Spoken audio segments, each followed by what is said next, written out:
नमस्कार, आप देख रहे हैं ग्रेट जम वर्चुअल। मैं पंकज खजूरिया।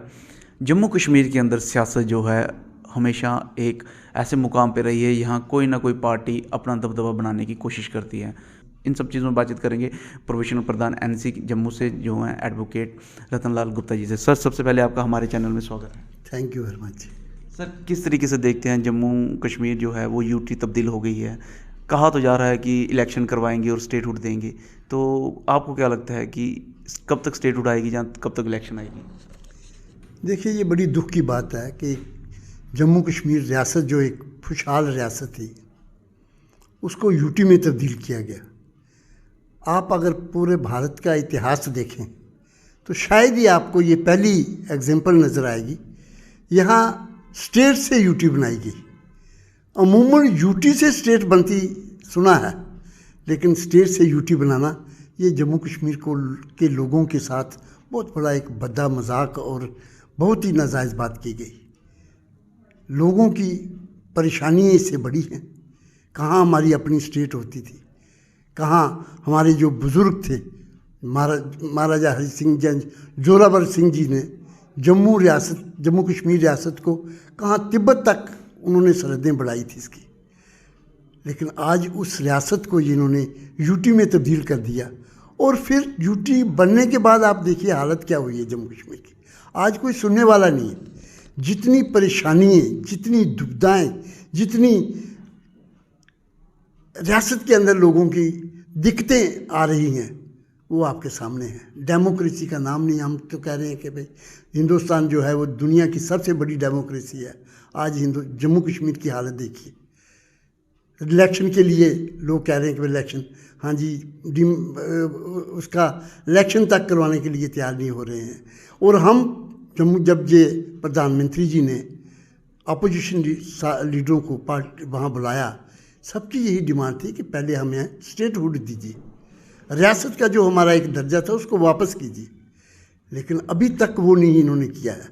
और आज जो हम सुन रहे हैं कि पहले डिलिमिटेशन की रिपोर्ट, उसके बाद इलेक्शन, उसके बाद स्टेटहुड। माननीय गृह मंत्री जब जम्मू आए थे उन्होंने यही कहा था कि डिलिमिटेशन के बाद इलेक्शन, देन उसके बाद स्टेटहुड। ये जम्मू कश्मीर के लोगों के साथ नाइंसाफ़ी होगी। इनको स्टेटहुड पहले देनी चाहिए, उसके बाद इलेक्शन होना चाहिए। नेशनल कॉन्फ्रेंस का मौका बड़ा साफ है कि स्टेटहुड पहले मिलनी चाहिए। और गृह मंत्री जब जम्मू के दौरे पे थे, 3 दिवसीय जम्मू कश्मीर के दौरे पे थे, एक दिन उन्होंने रैली की भगवती नगर।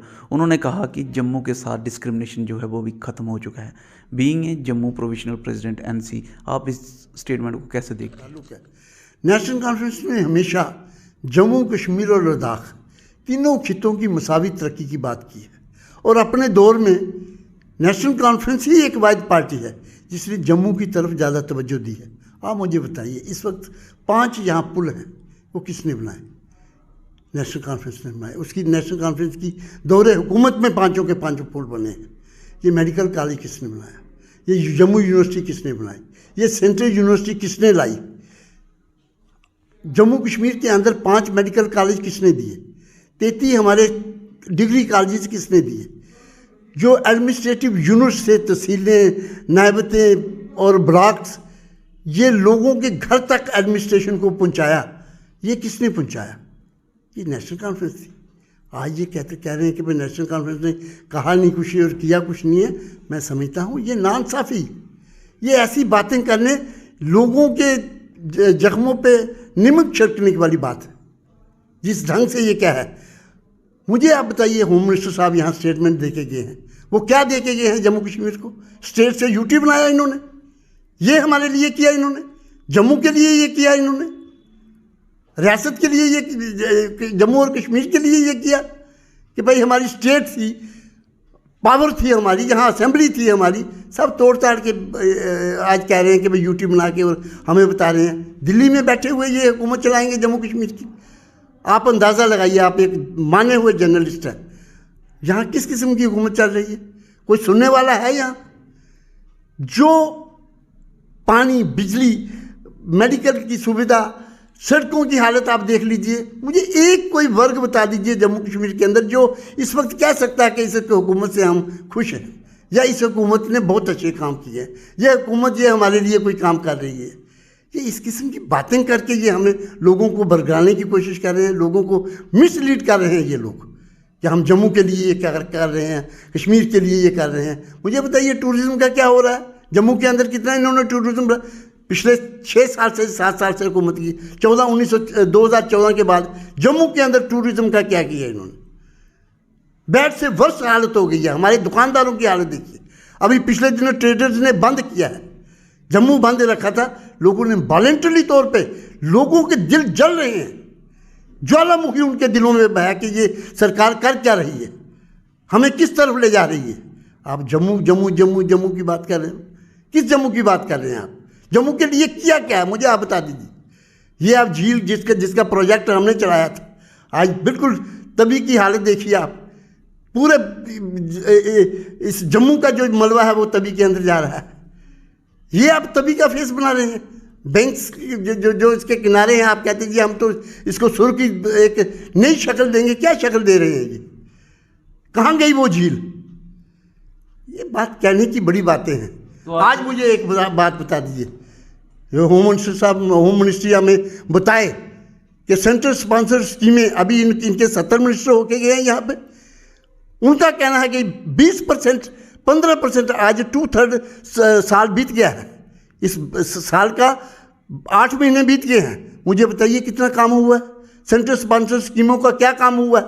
इनको एक वाइट पेपर निकालना चाहिए और बताना चाहिए कि ये काम हुआ है। अभी तक हमारी जो इंफॉर्मेशन है कि कहीं तो काम ही नहीं शुरू हुआ है सेंट्रल स्पॉन्सर स्कीमों का, और यहाँ शुरू हुआ है 10, 15, 20% से ज़्यादा नहीं हुआ है। आप लोगों को क्या बता रहे हैं? हमें बता रहे हैं कि सेंट्रल स्कीमों में हम करोड़ों रुपया, अरबों रुपया दे रहे होंगे, लेकिन दिल्ली के कागजों में, जम्मू में नहीं कोई आया कुछ, कश्मीर में नहीं कुछ आया अभी तक। टूरिज्म के लिए एक बहुत बड़ा स्टेप उन्होंने कहा कि जो सुचेतगढ़ बॉर्डर खोला गया, वहाँ पे जो रिथलिंग परेड होती है शनिवार को और एतवार को, वो बहुत बड़ा एक जो है स्टेप है। आपने देखे गए हैं वहाँ पे, सिर्फ एक ये खोलने पे सुचेतगढ़ में टूरिज़्म आप समझें कि भाई आसमान को छूने लगा है। पत्नीटॉप पे क्या किया इन्होंने, सन्नासर में क्या किया इन्होंने, सुरहिसार में क्या किया इन्होंने, मानसर में क्या किया इन्होंने, या हमारे जितने भी मुगल रोड पे एक से एक बढ़िया एरियाज़ हैं, वहाँ क्या कर रहे हैं ये? तो मेरा कहने का मकसद ये है कि कहने को बड़ा कुछ है, लेकिन ये सिर्फ जुमलेबाजी है। जुमलेबाजी से लोगों का पेट नहीं भरा जाएगा। आज रेडी वाली की हालत देखिए, आप जाइए इनके ट्रेडर्स के पास जाइए। मैं आपको कह रहा था पिछले दिनों जो बंद किया इन्होंने, इनको पता चल गया कि लोगों के मन में, दिल में कितना रोष है। बात इस लोगों के अंदर रोष है, लेकिन लोग फिर भी भाजपा ज्वाइन कर रहे हैं। सवाल ये है वो क्या वजह है?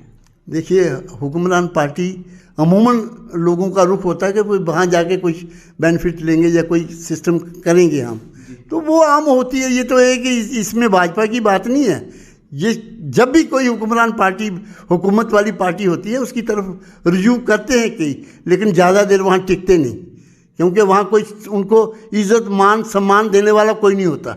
वो किस मतलब परेशानी में होते हैं, वो कंफ्यूज हो जाते हैं कि हम क्या कर गए हैं, और परेशान हो जाते हैं कि भाई हम, अपना घर अपना ही होता है, किराए के मकान में कितना दिन रुकेगा कोई, या किराए के मकान में क्या सुविधा उनको मिलेगी?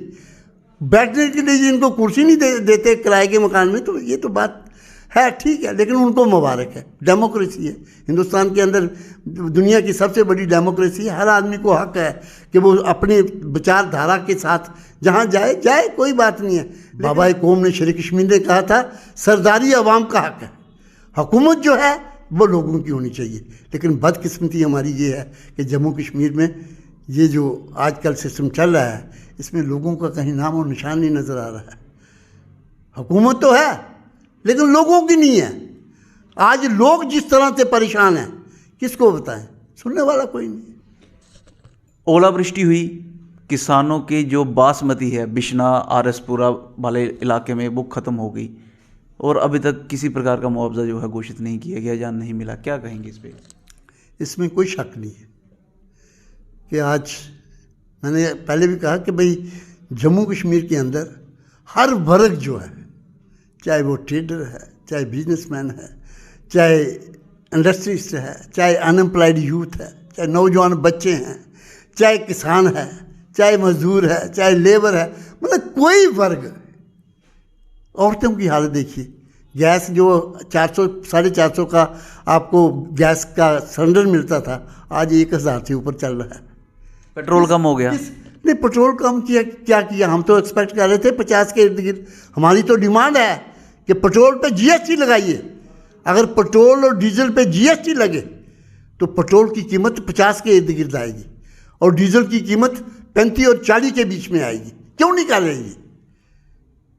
हम चाहते हैं, हमारी डिमांड है ये कि पेट्रोल और डीजल पे जीएसटी लगाया जाए, तब पेट्रोल की कीमतें अपने आप नीचे आएंगी। ये तो बनाई हुई है ना कीमतें इन्होंने। 100 से ऊपर कभी आप सोच सकते थे कि ज़िंदगी में कि 100 से 110 रुपये पेट्रोल ये पर लीटर होगा यहाँ पे? ये तो एक सिस्टम है। महंगाई, मैंने कहा कि औरतों की हालत देखिए, कमर टूट गई है इस महंगाई में। 80 रुपये सुना है कभी टमाटर बिक रहा है, भिंडी 100 रुपया, या दूसरे जो आइटम, कोई आइटम पकड़ लीजिए। आदमी सब्जी मंडी में जहाँ किलो किलो लेने जा सोचता है कि किलो किलो लूँगा, एक पाव लेके ही पसीना आना शुरू हो जाता है। हालत ये है। दालों की हालत देखिए, कोई एक चीज़ पकड़ लीजिए कि किसी मतलब कोई महंगाई इतनी है। तो हम किसानों की बात कर रहे थे, किसानों की इस वक्त बहुत बुरी हालत है। मैं आपको बयान नहीं कर सकता कि 100% डैमेज हुआ है किसानों का। जिस गरीब ने वहाँ पे खाद का पैसा खर्च किया था, बोया का खर्च किया था, उसकी इतनी सेवा की होती है अपनी खेती की कि कल इसमें फसल आएगी, मेरे बच्चों की शादियाँ होंगी, मेरा अगर कोई ऑपरेशन होना है किसी का तो उसका ऑपरेट करवाएंगे हम, कहीं कोई मकान का कोई कमरा बनाना है तो उस पर निर्भर होता है। पूरे साल की दाल रोटी उस फसल पे चलती है। आज वहाँ 100% डैमेज हुआ है। कौन पूछने वाला है? मैं बात करूं तरुण चौकी, जो नेशनल जनरल सेक्रेटरी हैं, जम्मू कश्मीर भाजपा के इंचार्ज हैं। मैं हाल ही में उनसे बातचीत कर रहा था तो उन्होंने कहा कि NC is slipping into a page of history. क्या कहेंगे? ये फ्रेज जो उन्होंने बताई ना, वो उन पे लागू होती है, हम पे नहीं होती, क्योंकि कश्मीर में उनकी हालत यही हुई है ना। अभी पिछले दिनों डीडीसी के इलेक्शन हुए कश्मीर में, बीजेपी को कितनी सीटें मिली हैं वहाँ पे? ये जो फ्रेज वो हमारे लिए लगा रहे हैं, वो तो उन पे लग रही है। एक सीट नहीं निकाल पाए वो, सिर्फ एक सीट, वो भी कागज़ किसी के ऑफिसर को प्रेस किया भाई इसके यार कागज़ खारिज कर, एक सीट मिली उनको। उनका ये कहना था कि जो एनसी के 2 बड़े नेता हैं, जो फारूक साहब और उमर साहब, वो उनकी फ़ोटो भी डीडीसी इलेक्शन में किसी कैंडिडेट ने इस्तेमाल नहीं की। हमने तो, हमारी लीडरशिप ने क्या कहा? हमारी लीडरशिप ने कहा वर्कर जो है हमारे साथी, हमारे वर्कर निकले मैदान में और वर्करों ने ये किया है। अगर लीडरशिप हो जाती तो बीजेपी का यहाँ जम्मू कश्मीर के अंदर नामो निशान नहीं होता। और अब की इलेक्शन में हमारी लीडरशिप भी निकलेगी। ये जो उन्होंने फ्रेज बताई ना, ये फ्रेज एक बार आगे भी जम्मू कश्मीर के और नेशनल कॉन्फ्रेंस के लिए जॉर्ज फर्नांडिस ने कही थी कि नेशनल कॉन्फ्रेंस की लीडरशिप और नेशनल कॉन्फ्रेंस इररेलेवेंट हो गई है जम्मू कश्मीर के अंदर। ये 1993 की बात मैं कह रहा हूँ। लेकिन 1996 में जब इलेक्शन हुए, जम्मू कश्मीर के अंदर नेशनल कॉन्फ्रेंस ने 2/3 मेजॉरिटी लेके पावर में आई। ये कहने की बातें हैं। चूँकि साहब को क्या पता है कश्मीर है क्या? टोपोग्राफी भी मेरे ख्याल में उनको समझ नहीं आती होगी कि जम्मू कश्मीर है क्या। वो जम्मू कश्मीर और नेशनल कॉन्फ्रेंस का इतिहास देखें, गोल्डन अक्षरों में लिखा जाएगा। अगर हिंदुस्तान का जो इतिहास लिखने वाले हैं वो नेशनल कॉन्फ्रेंस को गोल्डन अक्षरों में लिखते हैं कि जम्मू कश्मीर के अंदर जो नेशनल कॉन्फ्रेंस है वही प्रीमियर पॉलिटिकल पार्टी है। और वही आने वाली इलेक्शन में, मैं आपको यकीन से कह सकता हूं कि आने वाली इलेक्शन में जैसे 1996 में 2/3 मेजॉरिटी लेके आए थे, अब भी 2/3 मेजॉरिटी लेके आएंगे, ताकि चौक साहब को पता चल जाए कि नेशनल कॉन्फ्रेंस है क्या। आखिरी सवाल रहेगा मेरा आपसे। ऐसा देखा गया है कि एनसी जो है अमूमन जो है कश्मीर सेंट्रिक पार्टी है, जम्मू को थोड़ा सा इस पर बात पे मलाल रहा है। शायद यही एक बड़ा कारण रहा कि जब 2014 में बड़ी सारी सीटें जो हैं भाजपा को चली गई। क्या अब की बार अगर एनसी आती है तो क्या जम्मू को वो जो एक फीलिंग आती है कि कश्मीर सेंट्रिक है, जम्मू में कुछ नहीं होता, क्या ऐसा रहेगा कि कुछ बदलाव देखने को मिलेगा? क्योंकि अब जम्मू सूबे के प्रधान हैं।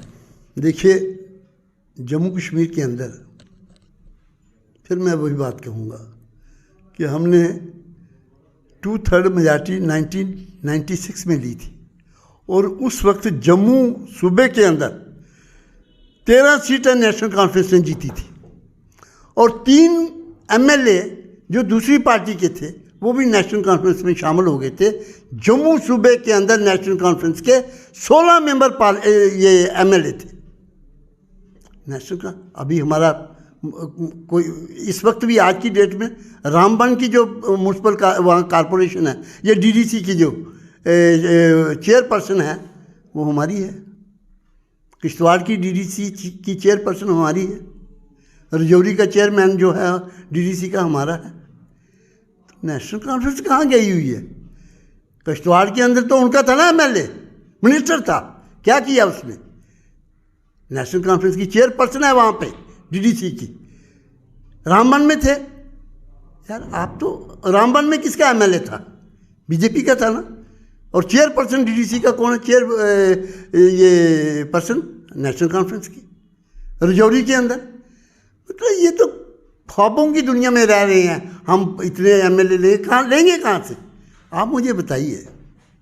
कश्मीर के अंदर ये एक एमएलए ले सकते हैं, अबाउट 50 के करीब वहाँ ये नए सिस्टम में शायद 50 के करीब वहाँ हों एमएलए, इलेक्शन हो वहाँ जब, तो 50 के करीब हो। 50 में से अगर एक सीट वो निकाल जाएं बीजेपी, तो जो आप सज़ा हमें देंगे हम सज़ा। जम्मू के अंदर भी क्या नेशनल कॉन्फ्रेंस जो सख्त टक्कर अगर देगी तो बीजेपी को देगी।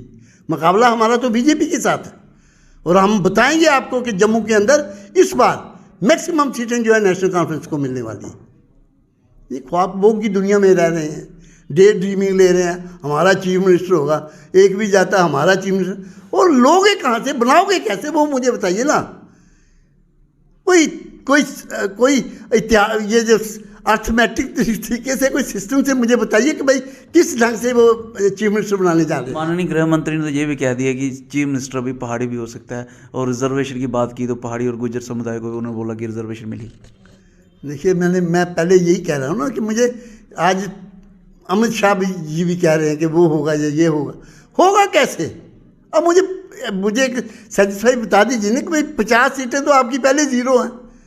हम तो उस 50 में से सीटें मैक्सिमम लेंगे, हमारी होंगी वो। बाकी यहाँ की जो होंगी उसमें हमारा मैक्सिमम टक्कर नेशनल कॉन्फ्रेंस की और बीजेपी की यहाँ होने वाली है। बाकी तो कोई पार्टी यहाँ नज़र आ नहीं रही। आप मुझे एक बता दीजिए ना कि भाई आप चीफ मिनिस्टर के दावेदार बनते हैं यार, कोई सिस्टम भी या वही जुमलेबाजी। आप वहाँ भी जुमलेबाजी कर रहे हैं, यहाँ भी जुमलेबाजी कह के भाई जी हम ही आ रहे हैं। आओगे कैसे, मुझे वो बता दीजिए। पर डीडीसी के इलेक्शन हुए हैं अभी, जुमा 4 दिन हुए ना। आपने कितनी सीटें ली हैं कश्मीर के अंदर और जम्मू के अंदर कितनी ली हैं आपने? हम तो कह सकते हैं कि हम नंबर 1 पे हम थे। 112 सीटें हमने ली हैं डीडीसी की। आपने कितनी ली हैं? 70 सीटें लेके कह रहे हैं जी हम चीफ मिनिस्टर बनने जा रहे हैं। कहाँ से बनेंगे आप? मतलब कोई कहीं सच्चाई भी होनी चाहिए ना। और यहाँ तक हमारी नेशनल कॉन्फ्रेंस का ताल्लुक है, हम लोग यहाँ पे जोनल सिस्टम राइज करने जा रहे हैं। हमने सुबह जम्मू को, ताकि हम जो आखिरी शख्स है, व्यक्ति है, उस तक पहुँचे। नेशनल कॉन्फ्रेंस उस तक पहुँचना चाहती है जो आखिरी शख्स यहाँ है, और उसकी सेवा करना चाहती है, उसकी मदद करना चाहती है, उसके दुख तकलीफ में शरीक होना चाहती है। इसीलिए हमने जम्मू सूबे के अंदर इसको 4 भागों में, 4 जोनों में हमने बांटा है। नेशनल कॉन्फ्रेंस रीऑर्गेनाइज कर रही है जम्मू सूबे के अंदर। 4 हमने जोन बनाए हैं। यहाँ पहला जोन हमारा नंबर 1 होगा किश्तवाड़, डोडा और रामबन डिस्ट्रिक्ट। 3 डिस्ट्रिक्टों पे एक हमारा जोन होगा, जोन नंबर 1। इसके हमारे प्रेसिडेंट होंगे किचलू साहब, सजाद किचलू साहब, जो होम मिनिस्टर रहे हैं हमारे। दूसरा जोन हमारा होगा रियासी और उधमपुर डिस्ट्रिक्ट, जिसके हमारे जोन प्रेसिडेंट होंगे अब्दुल गनी मलिक साहब, जो हमारे एक्स मिनिस्टर एजुकेशन थे, वो होंगे। तीसरा जोन हमारा जो है वो पुंछ रजौरी है, उसके हमारे जावेद राणा साहब हैं, जो हमारे डिप्टी चेयरमैन रहे हैं लेजिस्लेटिव काउंसिल के। और चौथा जोन हमारा जम्मू, सांबा और कठुआ है। इसके हमारे मिस्टर रामपाल जी हैं, जो हमारे एक्स मिनिस्टर हैं, वो इसके प्रेसिडेंट होंगे। तो 4 जोनों के हमने 4 प्रेसिडेंट बने हैं, और चारों अब हमारी अलग अलग से इसकी जोन वाइज हमारी ऑर्गेनाइजेशंस रीऑर्गेनाइज करेंगे हम, और कोशिश करेंगे कि ज़्यादा से ज़्यादा हम उस व्यक्ति तक पहुंच सकें, उन लोगों तक पहुंच सकें जो दूर दराज जहां गाड़ी नहीं जा सकती है, वहां नेशनल कॉन्फ्रेंस का वर्कर जाएगा। और National Conference grass root level तक अगर कोई पार्टी जम्मू कश्मीर और लद्दाख के अंदर है, वो हम दावा करते हैं कि नेशनल कॉन्फ्रेंस है। नेशनल कॉन्फ्रेंस के बिना कोई नहीं है। आप मुझे बता दीजिए, बीजेपी वाले, हाँ जी हम हुकूमत है, और यार कभी देखा आपने कश्मीर में कहा है कहाँ आप? जम्मू के पहाड़ी इलाके में बताइए मुझे आप कहाँ हैं? वो मेरा कहने का मकसद, कोई लोगों को अगर बताना है सच्चाई बताइए, और सच्चाई बता के टक्कर हमारे साथ है आपकी, लड़े मैदान में, पता चल जाएगा कौन कितने पानी में है। इलेक्शन तो आ रहा है, हम तो डिमांड कर रहे हैं इलेक्शन की, लेकिन इलेक्शन से पहले हम स्टेटहुड चाहते हैं, ये नेशनल कॉन्फ्रेंस चाहती है। धन्यवाद सर हमसे बातचीत करने के लिए। Thank you sir, thank you very much. Election से पहले स्टेटहुड की डिमांड करते हैं, ऐसा कहते हुए नजर आए जो हैं Jammu provisional president NC advocate Ratanlal Gupta ji. उन्होंने बड़े दावे से ये कहा है कि जिस तरीके से डीडीसी का रिजल्ट आया, जहां 112 सीटें लेके वो अव्वल रहे, उसी मुताबिक वो उनको लगता है कि 2/3 मेजॉरिटी के साथ वो जो है, अगर असेंबली इलेक्शंस होती हैं तो वो रिजल्ट लेके आगे आएंगे। और उन्होंने बड़े दावे से ये भी कहा कि जम्मू कश्मीर में अगर भाजपा के टक्कर में कोई पार्टी है तो वो मात्र एक पार्टी है, वो है जम्मू कश्मीर नेशनल कॉन्फ्रेंस। वही उन्होंने तरुण चुग के ऊपर एक कटाक्ष करते हुए यह भी कहा कि इस तरीके की बयानबाजी जॉर्ज फर्नांडिस जी द्वारा भी की गई थी 1993 में, लेकिन एनसी जो थी तब भी ग्राउंड पे थी और अब भी ग्राउंड में है, और बहुत बड़ी घोषणा की, रीऑर्गेनाइज कर रही है एनसी जम्मू के अंदर और अपना दबदबा बनाने की कोशिश करी, जिसके तहत वो 4 जोन में बांट रहे हैं पूरे जम्मू सूबे को। इस पूरे जोन में बांटने के बाद वो प्रत्येक जोन के प्रत्येक व्यक्ति जो आखिरी कतार में होगा उस तक पहुंचने की कोशिश करेंगे। शायद इसी दावे के साथ ये कह रहे हैं कि वो अगर इलेक्शंस होती हैं तो वो सबसे बड़ी पार्टी होके उभरेगी। आपकी क्या राय है हमें कमेंट्स करके जरूर बताइएगा। तब तक के लिए देखते रहिए ग्रेटर जम्मू वर्चुअल। कैमरामैन काका के साथ मैं पंकज खजूरिया। जय हिंद।